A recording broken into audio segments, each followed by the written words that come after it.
प्रभाग क्रमांक 9 मधील आनंद पार्क अभयनगर इथं गेली 25 वर्ष जवळपास 1 एकरचा ओपन स्पेस वापरात नव्हता।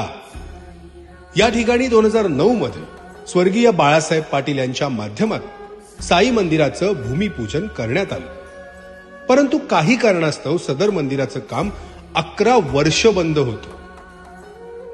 2020 मध्ये आमदार सुधीरदादा गाडगीळ यांच्या मार्गदर्शनाखाली श्रीयुत अतुल माने यांच्या प्रयत्नातून सदर मंदिराचा जीर्णोद्धार करून साई मंदिराची उभारणी करण्यास सुरुवात करण्यात आली।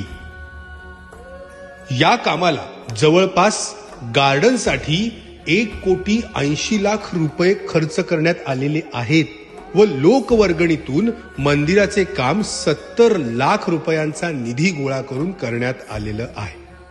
या भव्य दिव्य साई मंदिराच्या प्रतिष्ठापनेपासून आता या मंदिराच्या पूर्ततेपर्यंत अशा पद्धतीने आपल्या लोकप्रतिनिधींनी आपल्याला सहकार्य केलं। शिरडी वाले बाबा तेरे दर पे जो भी आता वो खाली हाथ न जाता, बिन मांगे सब मिल